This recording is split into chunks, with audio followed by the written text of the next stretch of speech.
it's that we're this mixed bag. We got contradictions, and embody the country's contradictions, and so I do think that what's striking is right now we've got a president in the White House who seems to have embraced and embodied, in a way we haven't seen in a very long time, this other story. And maybe does that make your story more important and more? I don't know if it makes it more important, but I am glad that we are planting a flag, that we are hopefully creating a repository, a vessel through which people can be reminded of this better story. Maybe a way to think about the Presidential Center and what at least we tried to create is some touchstones, some markers, some tools for people to just be reminded of, oh yeah, this is what our democracy is. This is who we are. We don't have to distrust each other. We don't have to hate each other. We don't have to scapegoat each other. We could actually try to find common ground and work together to do some good. The idea of these two stories is interesting because America has been having an argument with itself. Right. We say one thing in our founding documents. We do something quite different in the way that we construct society. Right. And the argument that you're talking about and the stories that you're talking about, the exclusion of people of color, the exclusion of black people, the exclusion of women, the exclusion, the Chinese Exclusion Act. Yeah. These are things that we know are true to the American story, but they don't always appear in presidential libraries. Yeah. You decided to travel a different path.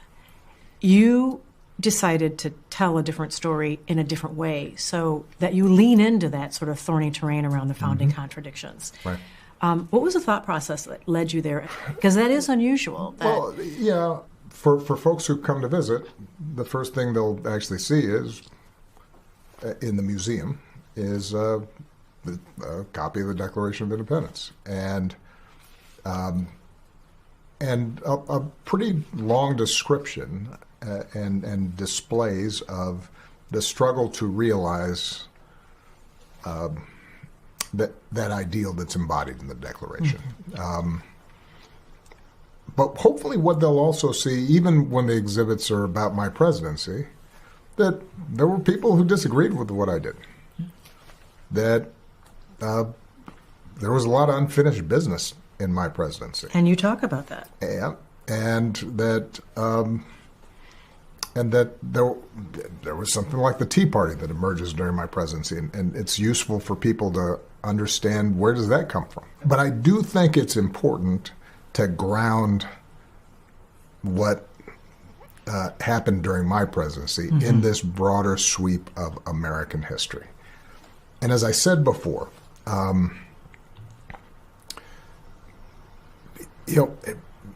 this idea that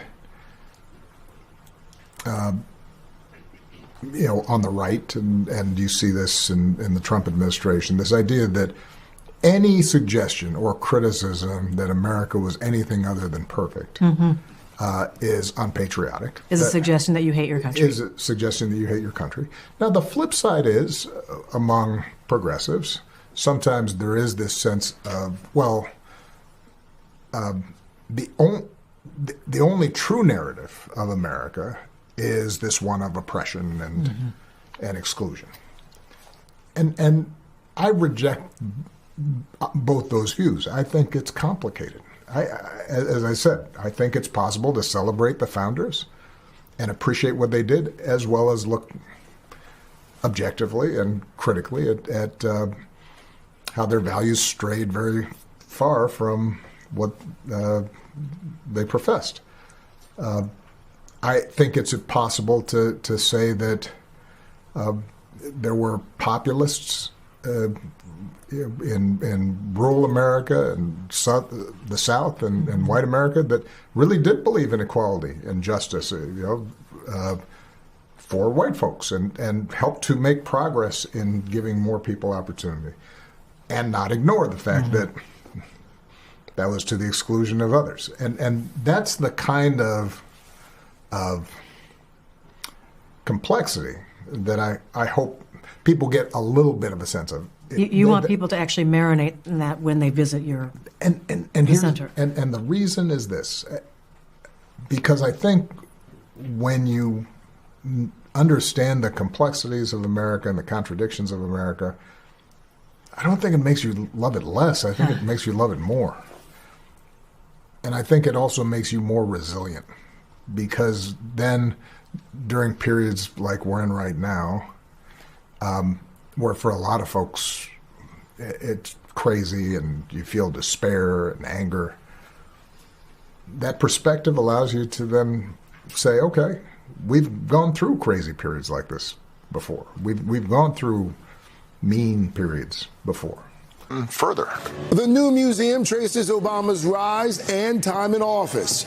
It highlights his accomplishments, but also documents where the former president feels his administration fell short. There's even a section dedicated to his work on the Iran nuclear deal, a deal recently scrapped and replaced with a new one by President Trump. What do you make of what we know about the deal so far? I am very happy to see a ceasefire.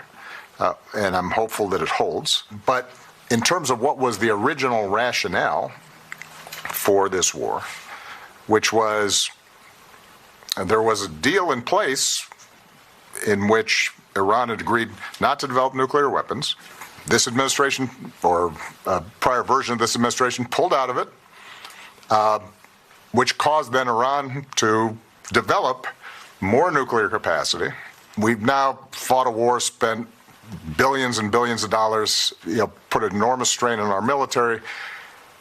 A lot of people have died, and it feels like we're back where we were before we started the war, except maybe a little bit worse, awfully. I'll give you a couple headlines. The Obama learned about not just the exercise of power, but the limits on your power as a result of the conflict. There are no limits. No, I haven't learned that lesson yet. I know there are, but there are no limits. We defeated them totally militarily. Beginning a conflict, you had talked about you only wanted unconditional surrender.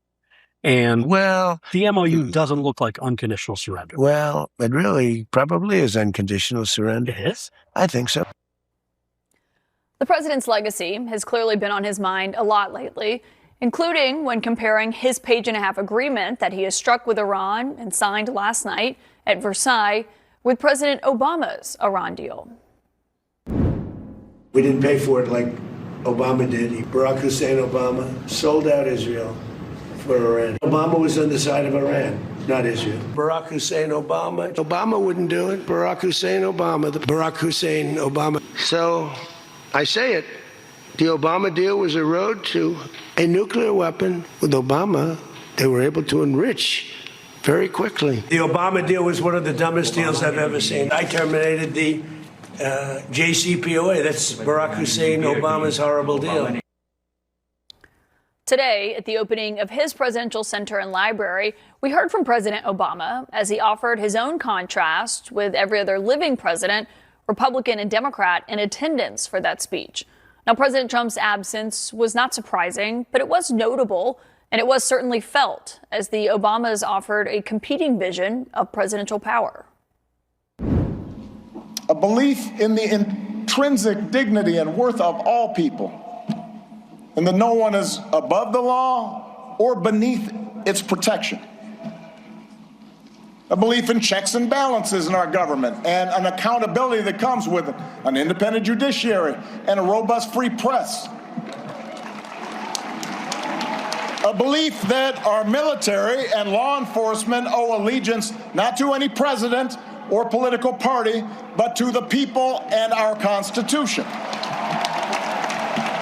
A belief in the peaceful transfer of power after the people have spoken in fair and free elections, when we encourage cooperation between nations, instead of trying to dominate and bully and squeeze every advantage just because we can. The lies about your birthright, your faith, your patriotism, the outrage when you stated the biological fact that if you'd had a son, that he too would be black.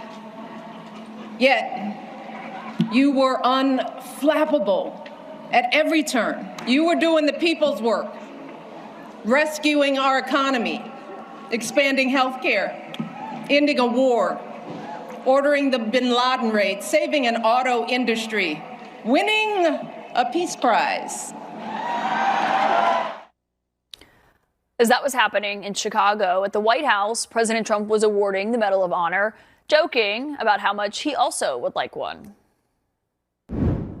The Congressional Medal of Honor. I wanted to give it to myself, but I was informed I couldn't do it, and I couldn't find anything where I was actually worthy. So here we are. You understand that? Now, the comparisons between two presidents continued on Capitol Hill, with a significant block of Republican senators who have been sharply questioning the terms of the president's Iran negotiations. We also notably heard from the Republican chair of the Senate Armed Services Committee, who argued that the $300 billion Reconstruction Fund, in his view, quote, would make Iran's payoff under President Obama's 2015 deal look like a pittance by comparison. All right, guys, one of the most interesting things about American politics is how certain figures continue to dominate the conversation long after leaving office. Take Barack Obama, for example. Whether you agree with his politics or not, he remains one of the most recognized and influential political figures in the country. Years after leaving the White House, people are still talking about him, debating his legacy, and comparing current leaders to his presidency. What makes this interesting is that political liberals don't necessarily. And when someone leaves office, public perception, approval ratings, and legacy continue to shape political debates for years. Supporters see Obama as a successful and historic president, while critics point to policies they disagree with. But regardless of where people stand politically, there is no denying that his influence is still felt across American politics today.